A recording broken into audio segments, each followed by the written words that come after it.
And welcome to the PanelCast. We are live this week streaming. We are missing our friends Joey and Richard this week, but it is still me and Justin, who are kind of like the originators of FP anyway, right? And one way or another, it's always down to us, and we're always doing the stuff. So, like, we're the only ones with any dedication, apparently. we're the workhorses. Right. No, that's that. I mean, Richard is out because he was sick, and Joey's got something going on. So Yeah. we're not like talking shit about them. I'm talking, but Not online anyway. Not online. Who does that anymore? That's like old stuff. Anyway, so we're live in the studio here. I'm with Justin. Hello, Justin. How are you? I'm good. How you doing, bud? I'm doing all right. My arm itches really badly, but otherwise I'm doing really fine. For those of you who got to see the video of last week, there's the new tattoo right there, Cthulhu upside down. So it's pretty good, but it's on the scabbing part where the skull is. Right. It's like heavy scab, but that's because it's the elbow bend. The flexy part, yeah. So it's gonna be a while before that completes, but everything else is great. It's fine. Yeah, I can't wait to see it in person. Aaron Funk, I'm telling you guys, if you have a chance, Aaron Funk Tattoos, hit the man up. He does beautiful and amazing work, and he's great. He's just great. This is my 5th tattoo off of him. I can't complain. So in this week's episode, Justin and I are going to be talking about some of the book series that we grew up with that are our favorites, novels and what have you, that got us through some of the tough times in our lives, or maybe even influenced us a little bit behind what we're working on now, or what have you, just whatever novels out there that just got you and hung on to you, whether you could financially like it or not. So Justin, why don't you take us off on that? Well, actually, how about real quick before we go too far, Justin, Hellboy the Crooked Man, the trailer came out this week. We've all been excited for this. We've all been waiting for this truly to come out, and we finally got it this week. And so, Justin, I'd like your opinion on it. I don't know. The trailer didn't look great. I mean, I'm obviously going to see it, so I'm kind of waiting to pass judgment until I see the whole thing. But it kind of looked a little cheesy. But I like the idea that they're doing a smaller story, Right. I think that would be a good direction for Hellboy, is to do more smaller stories, more like episodic things, because there's so many good stories. Like even like an anthology or something would be great. It'd almost be like a better like TV show. I mean, let's face it, all of Hellboy's stories are great, and I'd love to see all of them. So, yeah, I mean, would it really feasibly? I'd love to see it as some sort of TV series, but we've always discussed that, right? I'd just like to see everything, everything on a TV series well done. Right. Now, there's a House of the Dragon that's been out. Have you been watching that? What's that? House of the Oh, yeah. Yeah, I've been watching House of the Dragon, yeah. And how do you like it as like I don't know, how do you like it? Oh, I like it. I like it a lot. I think the production value is great. I think the writing is great. The acting is really good. If they could do that with a Hellboy series, that level of quality, that would be awesome. With the either HBO's money or even Amazon, the way that they're dealing. Is it Amazon or Netflix who's dealing with Sandman? That is Netflix, and it's really good too. Yeah, and same thing. Amazon's doing Fallout, and that is great. Fallout is great too, but Fallout is a video game. I'm thinking more of like of comic like, adaptation. from Yeah, books to taking yeah, a one book and making it a season. right. Yeah. Which seems to be what my understanding of House of the Dragon is doing right now, as well as the Lord of the Rings ones are doing it also. Even though Well, there's nothing really to base the Lord of the Rings right. book The Lord of the on. Rings one is all made up Uh, because they don't have any rights to like the original stuff. And the House of the Dragon thing it's a little bit different because uh, what it's based on in the book, like the book Fire and Blood, is written like a history book. It's not like a novel. And right. so the section of the Dance of the Dragons is what it's called, where the Targaryen Civil War. It's just one little section of that Fire and Blood book of the the whole Targaryen history. So it's just like one little section. And the thing about it is like it's told from three different. It's a compilation of three different histories. So depending on who's writing the section, they have different opinions about what happened at certain times. So the show is real free to like work loosely with it. So it works really well for that because they're not like nailed down to like this is absolutely what happened, Right. But Same I with think they're doing a great job, and like even some of the choices they made were different than what was in the book, but because of that, like the unreliable narrator of the book, it all it all passes. Well, there is no single narrator in the book, isn't there? Right. Like it all switches Well, narration. no, but I mean, like in the original Game of Thrones, yeah, there it switches from chapter to chapter. But like but like I said, the history book of Fire and Blood is a compilation of three different authors, and they all have different. On some things, they have different opinions about what happened in a certain situation. So, like, even if you read the book, you don't really know what absolutely happened. Hmm. So it's a pretty good way to do it. But yeah, I'm if they could get that kind of quality down, and same thing with Sandman. The Yeah. production value is great. Everything looks really good. The acting is great. And yeah, I mean, I'm gonna go see the movie. I was, we went and saw the David David Harbour. Harbour one, and we were both very pleasantly I surprised. thought it was great. I loved it. Everyone hates it, but I love it. I thought They it get was so much. awesome. Everyone hates it because they're just mad because Ron Perlman wasn't in it, and they don't like actually give it a chance. And you know what? I will admit that the ending CGI was horrible. Yeah, there was way too much CGI. I mean, that was one thing.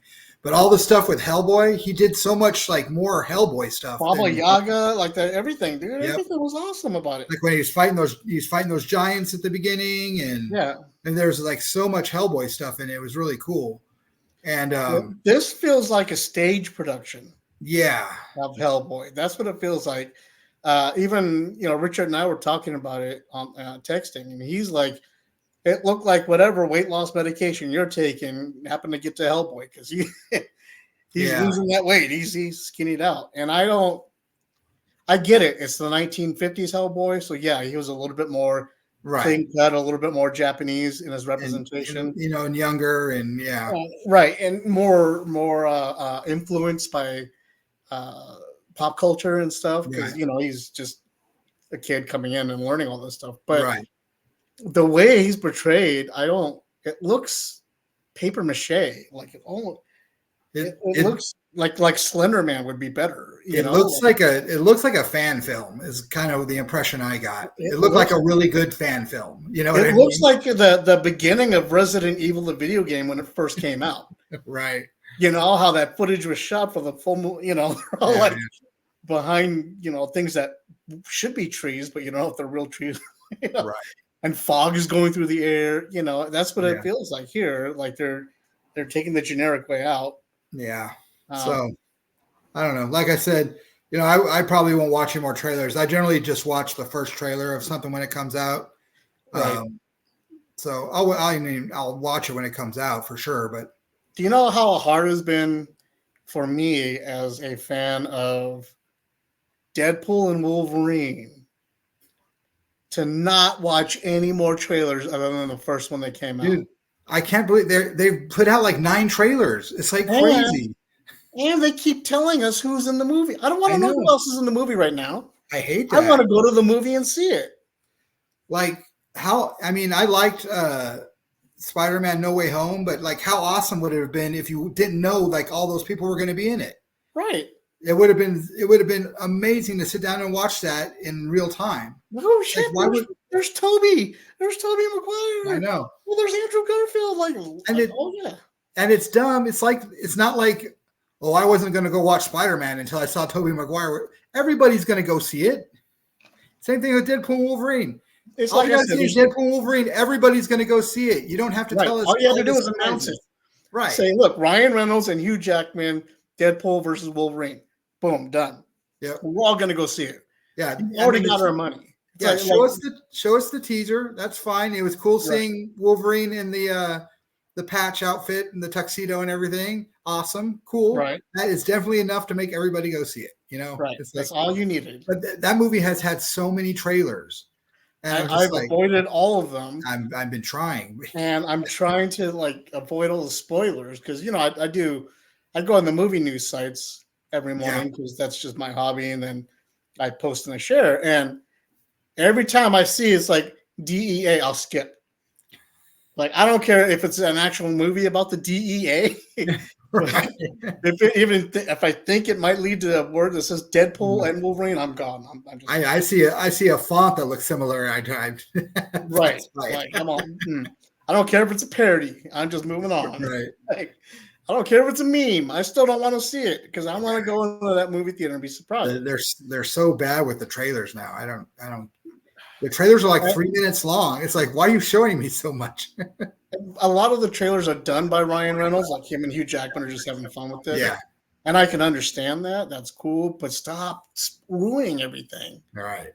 I mean, just go see the damn movie already. Right. Yeah, if it was just them, screwing around and having fun, that's cool. But stop showing me all the people that are in it. I don't want to know. If you're telling me that all the stuff they're filming and all the commercials that they're doing aren't in the film, you have to watch these commercials that are separate from the film, I'm down. Right. I'm all over it. That's great. Yeah, that's awesome. That's actually awesome marketing, Right. Show me Deadpool just as Santa Claus telling a story to all these kids about Wolverine and Deadpool and all that. That would be awesome. You know what I mean? It's 4th of July. Maybe Wolverine's got a firecracker shoved up Deadpool's ass. He's launching him into space. He's like, you want to see more of these antics? Come see our movie. Yeah. You know what I mean? Yeah. Something like that. But I don't want to see any more spoilers. I'm tired of it. You're ruining the entire movie for me, and I haven't seen it yet. You're worse than Star Wars. At this point, you're worse than Star Wars fans, which is right. And so, like you said, with Hellboy, the Crooked Man, I don't think I'm gonna. I might give another trailer a try because I want to see if Hellboy looks better, right? More, I don't know, effects or something. Yeah. But yeah, you never know. After the feedback, they might go and redo things like they did with Sonic and whatever. But right. But I don't know. Again, we don't know the whole picture yet. We could be just angry for nothing, and this could be the best Hellboy movie we ever saw in our life. It's possible. Yeah, Selma Blair can make a cameo somewhere or something wrong. You know what I mean? But yeah. See, so, that's another thing. As bad as the CG was in the David Harbour Hellboy, I will take the bad CG over the stupid love triangle any day of the week. Oh, any day. Oh, I hated that so much. It was such a waste of time. They must have wasted 20 or 30 minutes of film time on that crap when he could have been fighting other monsters. It's like that was. Whenever you see Ron Perlman or anybody bitching about the makeup process they had to go through for that, it could have been shorter if you cut out the love triangle. Right. So dumb. Yeah, it was really bad. But anyway. So Hellboy.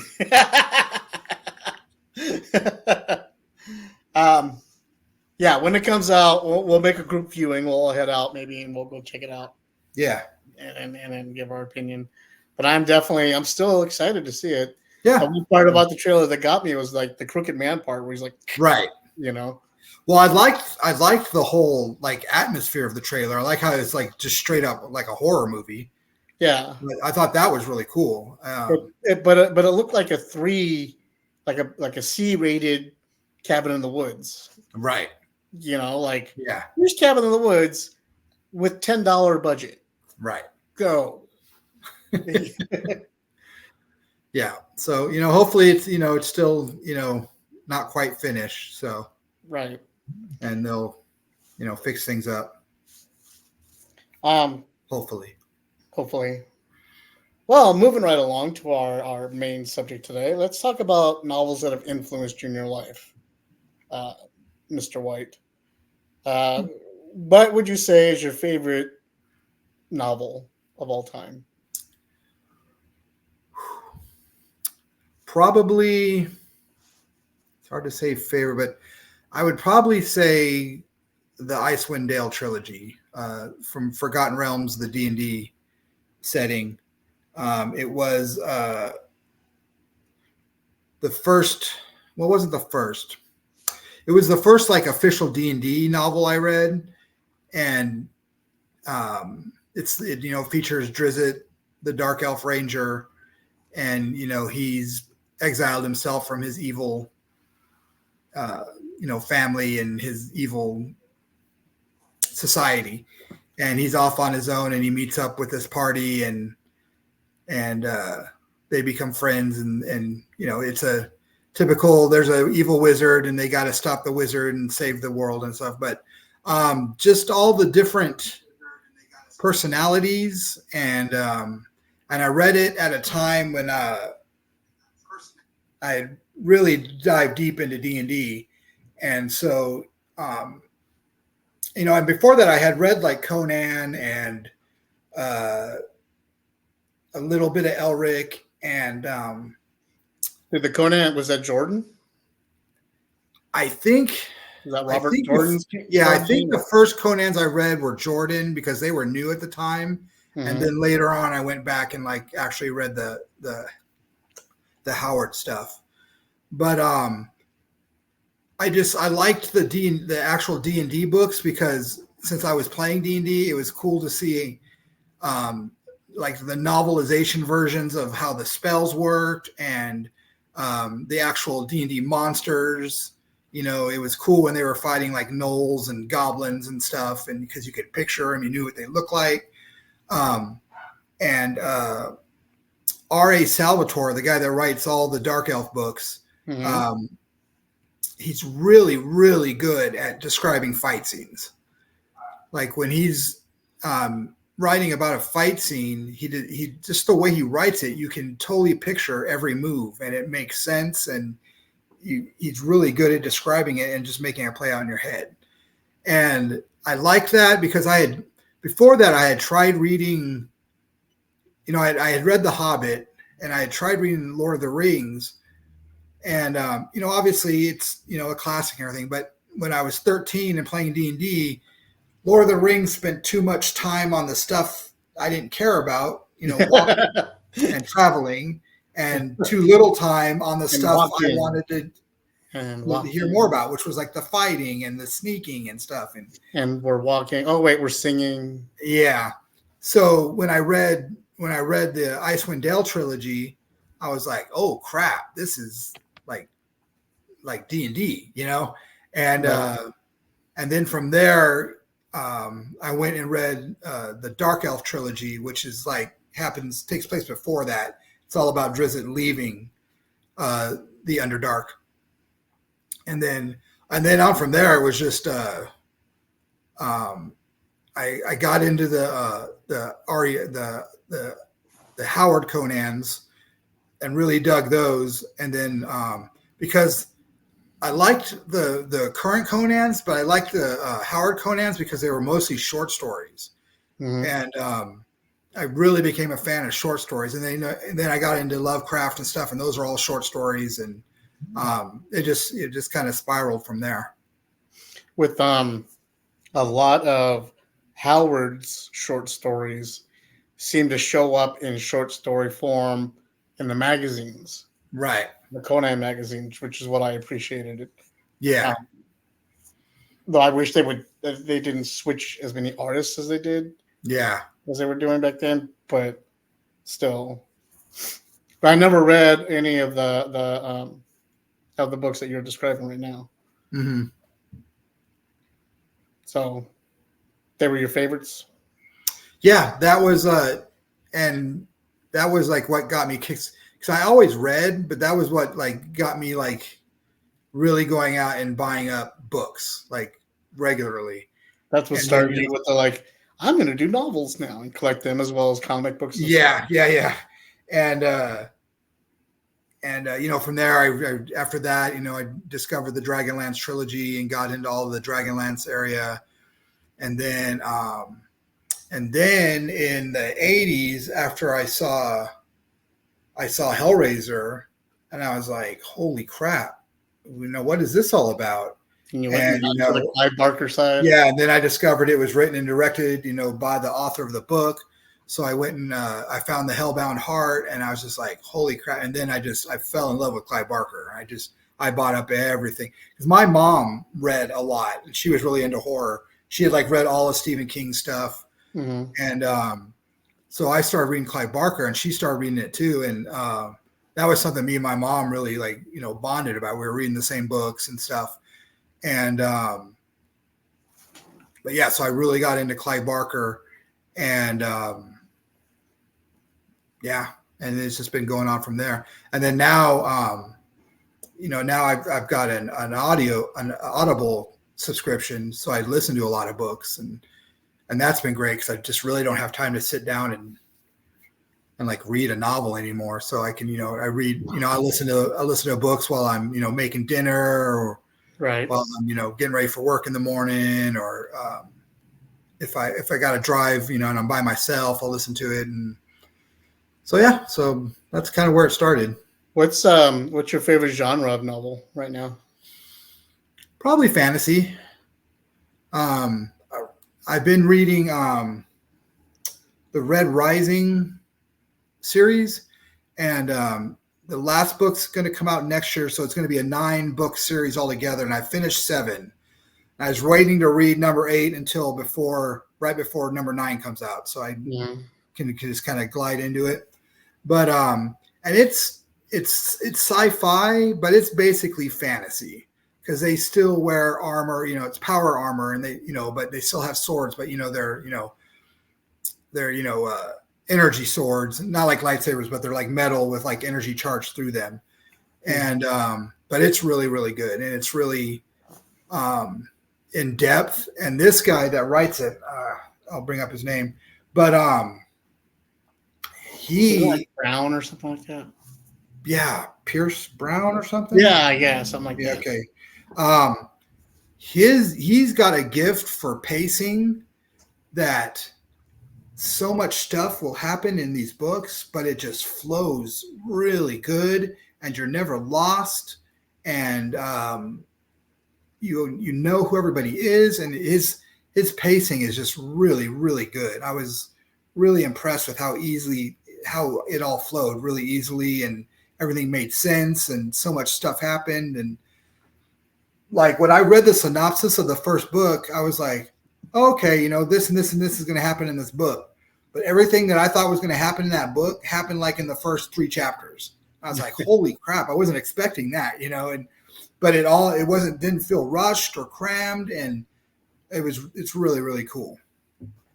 Nice. My nephew's been trying to get me into that series for a very long time, and I just haven't had a. Yeah, there was. I'm so bogged down with other book series that I read. Just trying to incorporate. I read like the first chapter, and it seemed to be a little bit more in depth than I was ready for at the time. Yeah. And so I just put it on the side, but I actually own the first book. Right. And I have I think the other 7 on digital. But I just, like I said, I've been trying to go easy thinking lately. Right. Just to give my brain a break.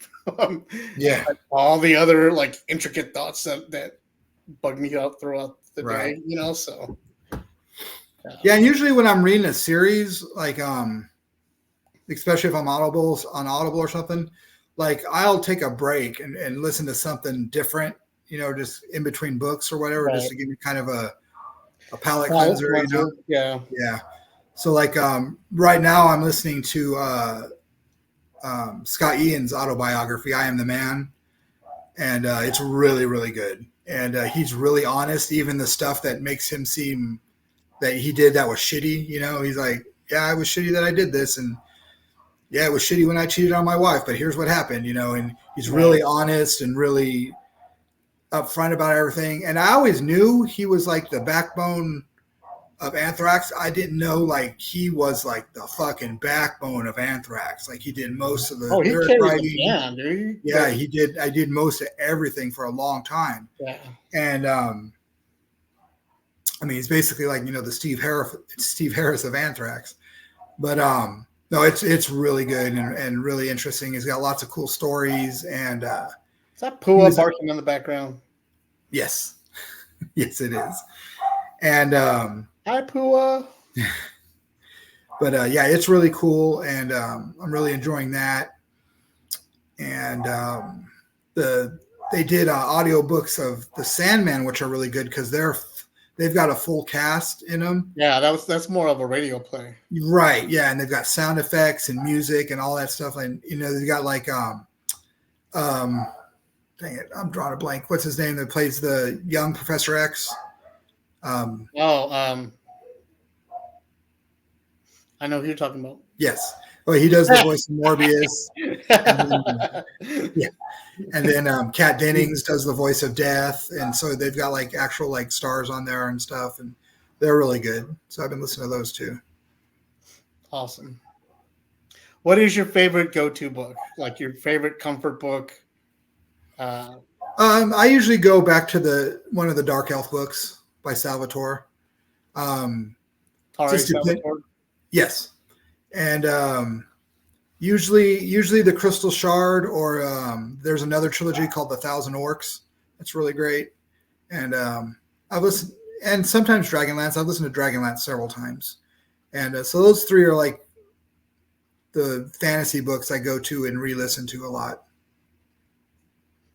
Cool. Yeah. And so obviously you would recommend all those books. Yeah. Like if you're into like fantasy, like D&D type fantasy, for sure. I mean, it's great when that's what's cool about reading. Like your favorite genre is just fantasy though? I asked that. Yeah. Before, right? Yeah, pretty much. Even like I said, with the Red Rising, even the sci-fi stuff I listen to is kind of, sci-fi fantasy. You know what I mean? Right. I mean, even Dune, for the most part, is like sci-fi fantasy. For those of you that don't understand, sci-fi fantasy being like Warhammer 40K or something. Right. Like yeah. Where they're still incorporating stuff that you wouldn't. Right. Knights. There's like spaceships. Fallout would be a good example of it. Right. Where everybody's like spaceships and temples and all that stuff, and you're still using swords and whatnot. Yeah. Albeit futuristic, Thundar the Barbarian swords, but still, right. Exactly. That type of hierarchy and that type of belief systems are still there. See, and that's power armor and whatnot. Right. And see, that it's always been like that for me. Thundar was like my favorite cartoon when I was a kid. And so it's not surprising that that's what I lean to. If anybody out there, if any of our fans out there ever gets a chance to, if you really want to read a good starter book for this kind of stuff, I would recommend going to get the original Heinlein version of Starship Troopers. Yeah, because the movie, nothing like the book, right? Nothing at all. The book, Heinlein actually invented power armor and jumpsuits and all that stuff. He's the guy that created like Robotech-esque stuff before, right? The exosuits and stuff, yeah, all that stuff. So if you want to go read it from the beginning, if you want to see what Johnny Rico really is like, read this. Read the original Starship Troopers, 1953. It came out, and it was the first time any of that stuff had been discussed, and it's still, in my opinion, one of the it's like Asimov's 3 rules, right? You know what I mean? Like power armor, jumpsuits, and everything like that should be following the rules laid down by Heinlein, right? In my opinion, in this book. And so, if you can't, go check it out, because that's a lot of where this stuff gets their influences from, right? And it'll put you in a good mind frame of what we're actually talking about. Yeah, for sure. So, you read You don't read any comedies or anything like that? Anything other than fantasy? Maybe a little horror over there? Yeah, I read horror. I don't really do comedies, I guess. I wouldn't really know. Satire, stuff like that. What's that? Because one of the books I was going to present is called Hounded. I actually Hmm. have the book. Oh, And it's an the actual series. book. It's the Iron Druid series. Okay. And it's by Kevin Hearn. Um, Kevin Hearn. And this guy, uh, I'll read the back cover so everybody Okay. can hear it.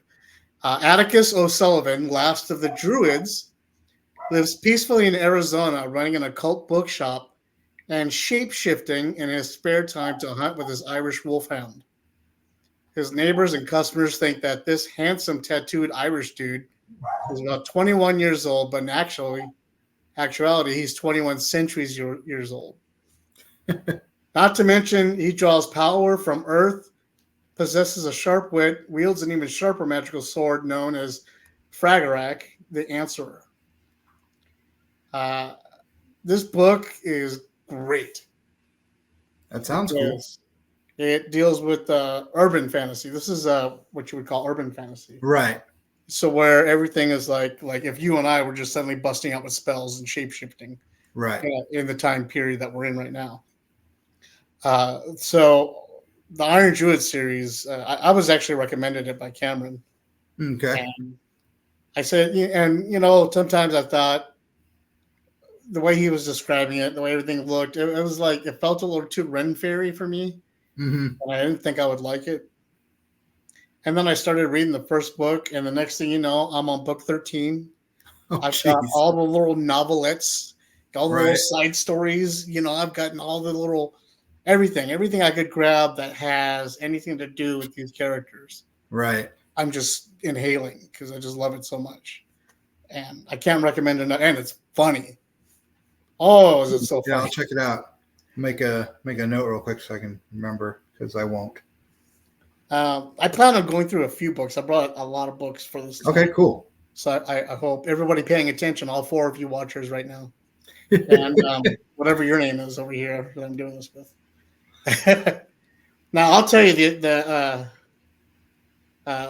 book that got me started on urban fantasy. I think is the same book a lot of other people have already read and loved because Yeah, I was wondering when you're going to bring this up. this series is fantastic and it's very popular. And that series is the Dresden Files. Yeah. Unfortunately, a really bad TV adaptation was made of this. Yes. Ignore it. It was horrible. This is about an urban wizard named Harry Dresden, who's like as tall as Jason was, like 6 something, 6'8", something like that.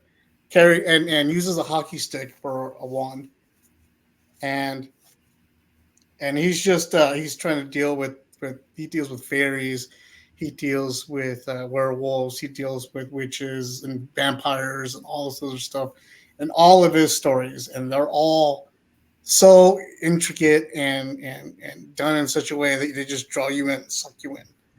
And so much like the Kevin Hearn Iron Druid books, I have every single Dresden Files in paperback, every single Dresden Files in hardback. I have them all in audio. I have them all in PDF. I have all the comics and graphic novels, both live and digital. And I even have a McAnally's Pub mug that Cameron bought for both of us. Right. He loves the series too. So that whenever we drink together, we drink out of the McAnally's mug. Nice. So that's how into this book we are. Right. And and for those who haven't read it, he's like a detective, so it's got a cool like film noir. yeah, he's a private investigator. Yeah. Who just deals with random creepy stuff you wouldn't think about. But he puts in his he advertises in the newspaper and it says no love potions. Yeah. Right. No death hexes, nothing like that. Just right. I'm good at finding shit.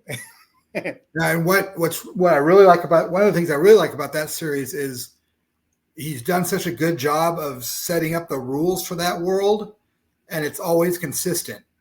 Right. Like from book to book, like yeah, it's all supernatural, but the rules of that supernatural world are consistent from book to book. So it feels Absolutely. like a very real, well-built world. Because when you've got a fantasy or sci-fi, you can do whatever you want, but every world, every setting, every universe has to have its rules. Right. And if you start breaking those rules, then your whole thing just falls Well, your apart. whole consistency just falls Right. apart. We're no Yeah. longer in canon, as we call it nowadays in comic Yeah. world. Yeah. It varies so far off. You end up like Star Wars, where you had like, what was the last movie? The Force, the Force got cloned and tripped over itself. That, that, Right. that one, where they got so far out of their comfort zone, they were like, okay, what do we do now? Fuck it, we're Right. cloning. That's what we're doing. I Well, love the last Star Wars movie. Don't get me wrong, but that flaw in it is a very big flaw. yeah. And you can get that with a lot of book series where before you know it, they're off on some tangent. And It's all the rules.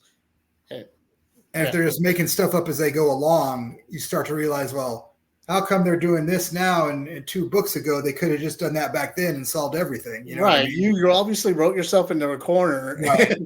and just you're had to trying to make write down something up. whatever it is you're watching on TV while you're writing and adapt that into your book. Right. Yeah.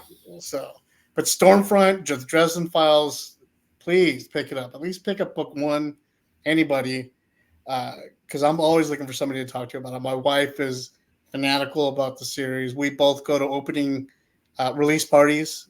We go to the midnight release parties for these Right. books. All that. We're just all over it. Now, another series I just got into, which is much like this one, the Dresden Files and Hounded, is called uh, the Faust Daniel Faust series by Craig Schiffer or Schaefer. This is the first book, long way down. Mm-hmm. Again, I have all the side stories. Right. This book is so the guy is a magician in Vegas that works for bookies and the mob. And what he does is he helps them collect people that owe them money.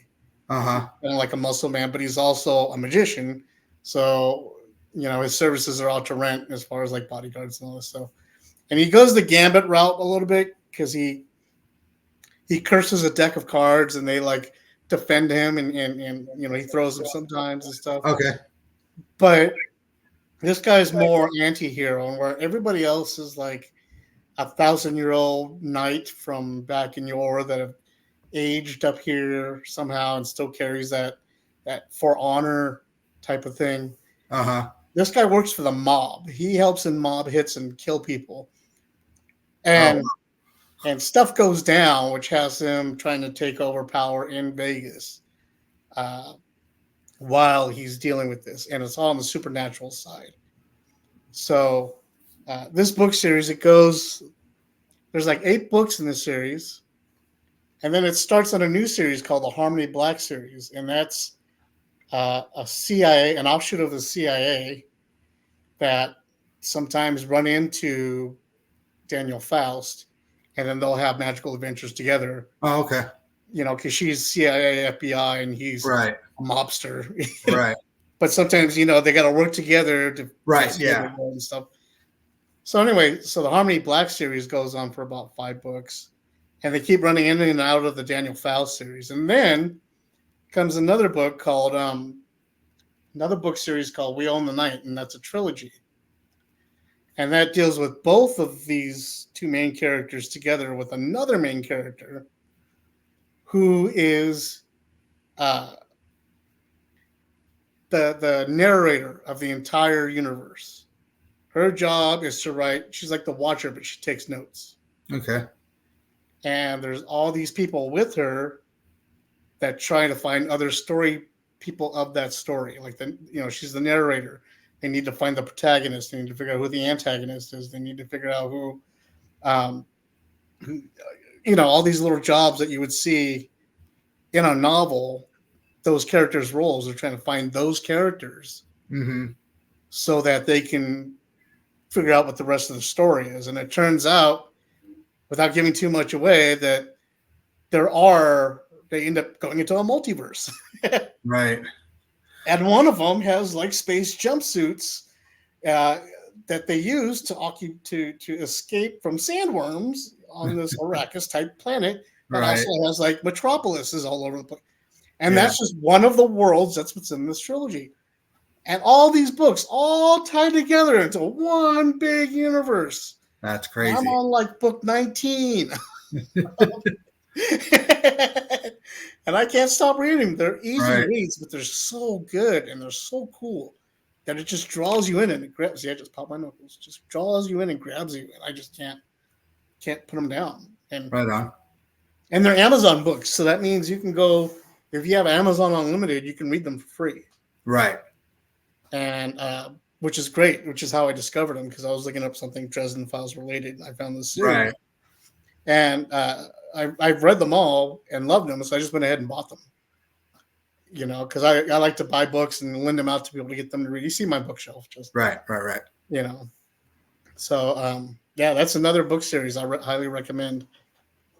Now, if you want to talk my favorite book of all time, that's going to disappoint some people because it is The Long Walk by Richard Bachman, which was Stephen King's pseudonym back in the day. Yeah, it's a good name. Yeah. And I'm excited because they're finally making it into a film. I just don't know how it's going to carry over. Yeah. Have you read The Long Walk? No. So The Long Walk is it's in the future. It's set in the time period where Running Man is happening. Okay. So if you remember Running Man and Stephen King and the movie, all that stuff. So the world is into some really messed up suicide game type games. Right. You know, like Run for Your Life is literally Run for Your Life, and then you get chewed up by all these soldiers. So the Long Mile is you get a group of kids, 300 kids, all come together, and they walk. And you can't walk under 5 miles an hour. You walk until there's no one else walking. If you fall out, you have 3 chances to get up. And you can walk those fouls off. You know, after a couple of hours, they'll fall off, and then you drop down to 0 again. But if you get up to 3, you're pulled off to the side, and you're shot and killed. And then the walk continues. And it continues until the last man is walking. Mm-hmm. And it's the way it's not horror in the way that you're used to with monsters and all this stuff. Right. That's what I like about Stephen King. He writes about different types of horrors and different types of situations that you wouldn't even think of being horror. Like Shawshank Redemption is not a scary movie unless you're Tim Robbins. Right. Yeah. You know, if you're his character in the movie who was innocent and had to live through all that crap, that's horror for you. And that's why I like Stephen King a lot of times, because he doesn't just dabble in the monsters, you know. And so that's what this book is, because he's not dabbling in the monsters. He's dabbling in the horror of society, of where we're going to have to be. And whoever wins that race gets whatever they want. You know, their family can finally get out of poverty. They can become citizens. They can do this. They can vote. Whatever they want. And so that's what this book is about, and explores all the personal relationships between the different kids that are walking on that road and until they die. And they're just sitting there walking and walking until they die. And it's rough. But it is my favorite book of all time. Right on. It's also my go-to. Like if I'm having a bad day, I'll go to that, or I'll go to this. Anonymous Rex by Alex Garcia. I haven't read that one. This is part of a trilogy. I'm all full of book reports today, dude. Can you tell I was excited to do this show? Right. I actually have books. Anonymous Rex is a book by Eric Garcia. Eric Garcia, he put out a bunch of books a little while ago that have become movies, like Matchstick Men, Repo Men, There was another one. I can't remember what the other name of the other one was. And this was another book he had come out with. Sci-Fi put out a movie based on it, and it was horrible. Yeah. Horrible. So Anonymous Rex is a story that I think you would love, Justin, honestly. And it asks the question, what if instead of the dinosaurs going extinct, they just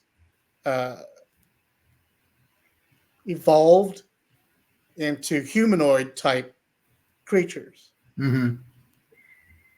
But so it's like, a brontosaurus turns out to be the big buff dumb guy that you always see. Right. T-Rex is always that dude at the biker bar that you always see. Right. So the humanity is still happening in the world. So they wear human costumes to hide in, so they pretend like they're humans and not scare anybody, and go into the world and exist. So Anonymous Rex is about this character. God, what's his name? It's gonna drive me crazy. Vincent Rubio. He is a velociraptor. Raptor. He is a velociraptor that is also a Sam Spade type private detective. Okay. Where he wears like the hat and the long jacket everywhere he goes, and his costume makes him look almost Sam Spady, where he's almost like black and white in itself, right. Not really. And the way that dinosaurs get drunk or get high is they eat herbs, like oregano and spinach and all that stuff, And this book, I'd say about 2 or 3 chapters in, you're so used to the dinosaur talk and everything that he's talking about as far as that goes that you start to ignore it. It becomes part of the background, and then you get into the murder mystery that's happening in the story. Mm-hmm. And every now and then it reminds you, he's like, damn, this cuff came off and I got to my talon popped out. I got to put my talon back in. Right. Or he hops upon this sex ring that's full of hadrosaurs, out of human costume, and he's like busting them, If a dinosaur dies, they put him in a vat of dip to dissolve all the bones and everything, so that some scientist doesn't freak out and find a velociraptor claw the size of a human hand out here. You know what I mean? Yeah. And it's great. And it has the little humor in it too. That little jabbing snide humor in there that like makes you laugh out loud every now and then. You're just like, oh, oops. I mean, going in some coffee shops when I was reading it, I'm just laughing. Right. It's a 3-book series, and it's all based off of. All the names are based off of the word you would see with sex. So this is Anonymous Rex. The next one is Hot and Sweaty Rex. Oh, right, yeah. I forgot what the third one was. But, it plays off the yeah. Again. And, Casual Rex. That's what okay. Casual Rex. That's what I was thinking. I almost said it, yeah. The third book is a prequel, but it's a good prequel, and you can't read it until after the second book anyway. Gotcha. And I can't explain why, because it's so cool. It's so good, and nobody reads it, and it saddens me because I want to talk to you about it. Right. But nobody reads it. I want somebody to read it. Hurry up and read it, somebody. So if you're out there, it's on Amazon. Anonymous Rex, a detective story. Sounds cool. See the little velociraptor tail? I do, yeah. I always forget about this book, about the series, because it's not talked about a lot. Right, yeah. It's not popular or anything like that. But every time I go back to read it, it just it's comfortable. It's like putting on that favorite jacket you have, or eating your favorite food or anything like that. It's just comfortable. Yeah, so I enjoy it. Very cool. And the last book I want to review, Justin, I'm sure you've heard of this book, so you can join me in its review. I believe you've probably read it too. What I'm about to show you is a little pride and joy to mine, because I found the individual issues and books, and I read through most of them, but I couldn't find them all. And so I found the compendium, and so I picked it up, and it was like one of the few. If you know me, guys, I don't collect a lot of comic books, actual comic books. I'll collect trade paperbacks instead, and I have a very small supply of them. After my apartment had burned down, and I've been homeless for years. Anyway, I started rebuilding a trade paperback collection so I can offer them to people so that they could read them and read these books. And this is one of the ones where I want everybody in the world to read, uh, and yet we're kind of living and watching it as it's happening anyway. And that book is Rising Oh, Stars right. by Yeah. J. Michael Straczynski. Have you read the series? I never finished it, but yeah, I was reading it for a long time because it's huge. Yeah. Because it was going and then he stopped for a long time Yeah. and then like a couple of years and then picked it up later and I never finished it. But yeah, I have like the whole beginning run until he stopped of the individual issues. I still have those. This compendium is nice because it collects all of them, and then it collects the side stories like Bright Right. and the other ones. Yeah. The only thing I don't like about it is that the it's such a big book and so heavy that the spine gave out. The Yeah. glue on the Those spine gave big out. books, the binding usually sucks on them because they're So so big. I have to like gently hand it over whenever I hand it over to anybody. But Right. this is written by Straczynski, who, if you're a Babylon 5 fan, um, you've seen his work, and here's the artwork. Yeah. Beautiful. Yeah. But Rising Stars is it kind of sucks that Rising Stars came out before The Boys. Right. Just so everybody understands that. Rising Stars is a story about how one day in like, I don't know, 30 years ago, 25 years ago, a meteor passed over the sky. And when it did, it gave unborn children powers. And it also brought all those people to term that night, and they gave birth that night. Hundreds of kids were born on that night, all with superpowers. So the government found out about it, and they made a concentration camp where they gathered all the kids as babies, brought them back, and tried to raise them from the beginning. And this story is about what they do once they become adults and realize that they've just been pawns for the government this whole time. Yeah. And then there's a serial killer who's killing off the heroes or the people with the powers. Right. And this is where heroes ripped this idea off, is because when one of these people with the powers dies, their power gets like evenly distributed Right. to the surviving people So with power. it's Highlander. It's superhero Highlander. Right. And so the whole driving story behind what's going on now is there's a serial killer killing off these heroes, and they're trying to figure out who the serial killer is. And it starts off with the best story ever that I've read in comics, the best short story I've ever read. How to Kill an Immortal Man. Right. I kind of bite off of it in our comic book that I did with Daniel. Yeah. Subject 242. Right. I was thinking Project 242, but I was like, no, that's not right. What is it? Right. So was I. It borrows off of all, but I don't even remember what I was going into. Oh, the first story. Story. So they have this guy who's immortal. He can't be hurt. He can't be killed, but he also can't feel anything because of it. And so his inside emotions are all boiled up and all messed up, but outside he's like just immortal. And he would at first he tried superheroing, and then he realized he wasn't gaining anything emotionally off of that. Right, and that's the thing too. Not all these people are superheroes. Right, some of them are, but some of them are just have lived normal lives, but they have these, and some of them have really minute, useless powers. Right, and some of them have great powers, and so there's all these people are all different walks of life.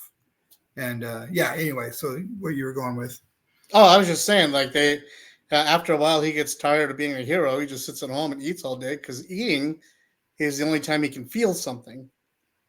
Um, Because it's and then they, inside. It's not huh?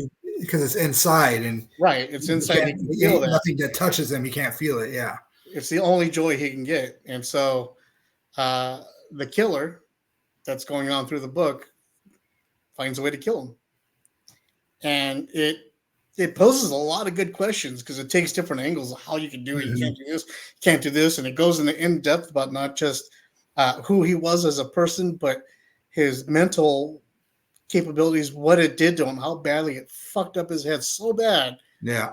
that he couldn't even love anything. He couldn't even taste anything. It was just the feeling of food entering his body is the only thing that gave him any kind of pleasure or joy or feeling whatsoever. So, investigating into that, Straczynski does a great job of doing that. And the art behind it, like I said, is gorgeous. So, if you get a chance, it's put out by Top Cow. It ended a very long time ago. Yeah. When did the book come out? It was like late '90s, I think. I don't know. Printed in China, so who knows? Uh, 2008. Really? Really? I thought it Well, was. that's when the compendium came out. Oh, okay, that makes sense. Yeah. So anyway, those are all the books I wanted to talk about. Yeah. Those. There's some good ones there. You have anything interesting you wanted to add, or Uh, no, not really. I mean, talked about what I grew up reading and what I'm reading now, and what are you as a dad getting your kid into? um, we really got into after the Hilda cartoon came out. We found out it was a comic, so we got her all the Hilda books, and we've been reading those. Um, I we every Sunday we take turns reading a book to her, and I've been reading her The Hobbit. So we're like in the middle of that right now, Nice. and I've read her two of the because there's two Mouse Guard books that are anthology stories, Right. and we sat down and read the two Mouse Guard anthology books together. So yeah, What are she you gets hoping? Are you hoping that she's going to read this, like the same stuff you are? um that would be cool. I just hope she like keeps getting into reading. I hope she finds like her Dark Elf trilogy. This like something that makes her excited, and if she finds something that she's excited about, I'll read it. Just to talk to her about it. And Right. so, but yeah, I don't care what she reads as long as she just keeps reading. She likes animals, so anything like she really like the Mouse Guard stuff because she likes like anthropomorphic like Yeah. animal characters, and And she's Mouseguard is so secret of Nim. oh yeah for sure. Yeah, and yeah, it's such a great series too. Yeah, she likes all the Roald Dahl books. She's got a whole big set of those. And her favorite book is like this book called Dragonfire, and it's about dragons, but like all the characters are just dragons. Mm-hmm. Like there's no humans at all in this world. It's all just a world of dragons, and they talk and they have all their drama and their romances and stuff. And they make novels and graphic novels. And so she reads both. She likes the books and the graphic novels. So that's her favorite thing right now, which is cool. When my son was young, he was as voracious of a reader as I am, and so every time he'd come down for a visit, he'd just be like, "Dad, what can I read one of your books?" Right. And I would just feed him all my books, all the novels and everything I gave him. He loved the horror ones. He loved the urban fantasy one. He loved them all, and so it was really cool as he was growing up to be able to talk to him about these books. Uh-huh. All these series and stuff I liked, but eventually he grew out of books and it was all video games. Right.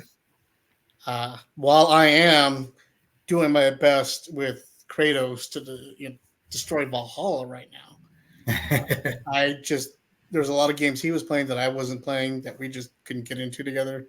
Right. We tried to play Call of Duty together, and I found that I just didn't feel comfortable hearing my son say some of those words, and B, I become the protective father. Like, don't you say that to my boy! I will reach through this microphone and kick your ass, 5-year-old. I don't I'll care. take my sniper rifle and Right? I'm a Kevin Smith your ass. Don't make me do it. right. And so, but we would always come back to books and movies and stuff. So that was always a cool thing that we had to share. So, is there anything that Athena could be reading that you would walk in the room and slowly back out and be like, babe, we need to talk about it? Yeah, I don't know. I mean, if she was reading something I didn't know what it was, I would definitely have to check it out. But yeah, I don't know. We would probably, if it was something, I don't know, I wouldn't ever tell her not to read it, but I'd want to talk to her about it, and right. If she's reading it, there's obviously a reason why she wants to read it. So I would never tell her, not to read something, but I'd want to, talk to her about it and find out what she's thinking about it and find out, and find out what it is, right. If it's like something adult, let her know that, this stuff's generally more for adults and this is why and why. We're really open and honest with her about everything about. But you wouldn't restrict her from reading it. I don't think so. I mean, it'd have to be something. I mean, if I walked in there, she's like reading like Mein Kampf or something, I'd be like, That's the one in my head that I was going to ask about. But again, no, I mean, honestly, it'd have to be something really terrible, though, right? What's that? If she's reading Mein Kampf, then I mean, that's a pretty advanced reading level. So, I know. I'm just saying that she's educating herself on it. Right. It's better. I read it, and I don't believe in any of its beliefs. Right. Yeah. No, I get what you're saying. It's like, no, I don't know. I mean, I can't. It'd have to be something really horrible for me to like forbid her from reading it. But what about like Playboy or something? Yeah, I mean, that would be definitely need some talking. Yeah, that would definitely be. I mean, it's gonna. Something like that's gonna come up, sooner than later. She's gonna be 13 soon. So right, at some point. But see, that's the thing. Like, man, as parents, like I did the same with Gage. Whatever he wanted to read, I was happy he was just reading, and I was voracious about it because, there's a lot of times that books got me through life. Right. Whether it was what they said inside of them or just having the comfort and ability to be able to read them. Or just being able to escape in them, Right. Yeah. I can't tell you how many days being homeless I spent living on the street just reading. Right. How much comfort that brought to me because it allowed me to step out of where I was. Yeah. What my current situation was and to actually enjoy a book in the outside and put my mind frame in just kind of like forget all about everything out there. Yeah. Right. Like I'm sitting here at a park. It's a beautiful day outside. I've got a cup of water and I'm reading a good damn book. Right. Like that's what it did for me. Right on. And in that aspect, books are a lifesaver. Yeah. As well as in other aspects too, I'm sure. But they say reading is fundamental. That's what they say. And I did marry an English lit teacher. That's true. So there you go. On a side note, it was 1999 that Rising Stars came out. 1999. So and it wrapped up in 2005. And then it went on to Babylon 5. Right. So quick wrap up. What were the books that you had recommended? I would say the Red Rising series. Yeah, so as far as fantasy goes, I would definitely say the Crystal Shard trilogy and the Thousand Orcs trilogy. Horror, like my favorite Clive Barker book is the Great and Secret Show.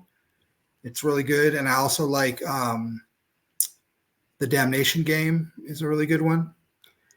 And as far as what I'm reading right now, like I said, if you're into like metal at all, the Scott Ian autobiography is great, and I'm reading the Red Rising series. Like I said, the ninth and final book comes out next year, so it's going to be all done and completed next year. So I'm just waiting to read the 8th book right before the 9th book comes out. Awesome. And then once you're done, you'll come and tell us all what it's about. And Give then you a 9 book report. that's right. And then we'll spoil it for my nephew who hadn't been reading it by then, and ruin it for all of those fans. Right.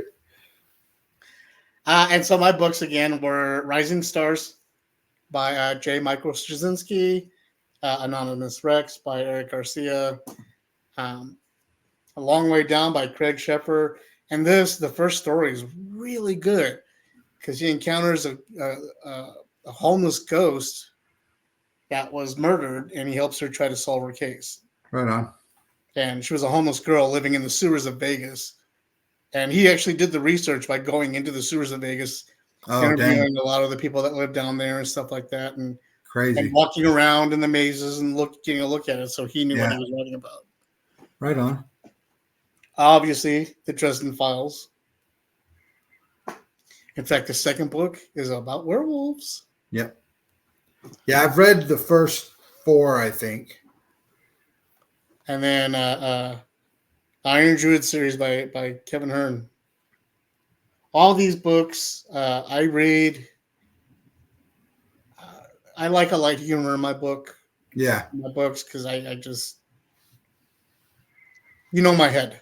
Right. I like light humor in my books, like I like in life, just to keep things a little cheery and stuff. So all these books have some sort of humor in them, but deep at their heart, all lies like some mystery or something that has to be solved, some messed up situation that they're just trying to get out of.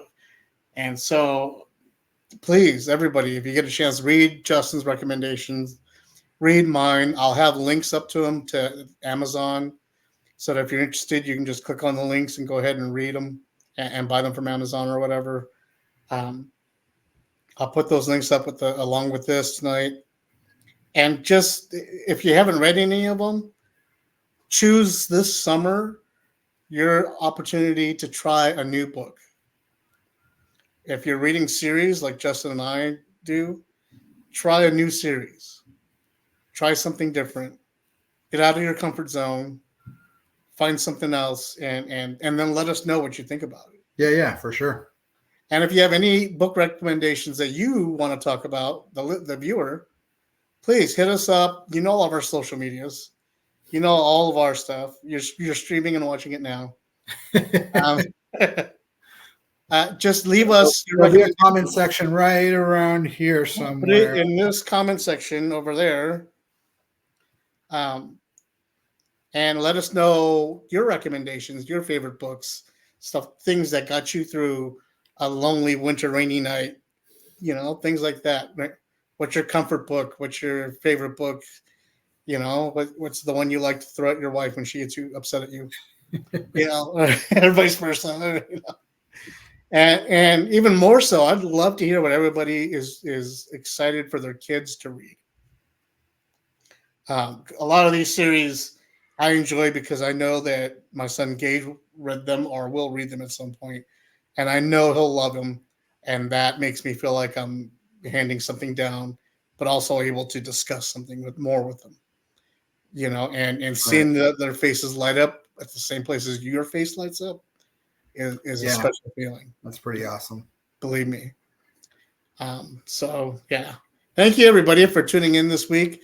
I know it's just me and Justin can get a little long-winded doing all the talking in this episode like he does. Please remember to visit us at all of the websites. We're on X, we're on Facebook, we're on YouTube, we're on Instagram, we're even on that other one. And a couple of those ones, and I can't remember what else. Over there. I'm on WhatsApp, all that stuff. Yeah. So thank you guys for tuning in tonight. Thank you, Justin, for joining me. Thank you, buddy. And everybody else, please leave comments. Let us know what you thought. And we can adjust them here on the next episode. All right, guys. See you later. Bye, guys.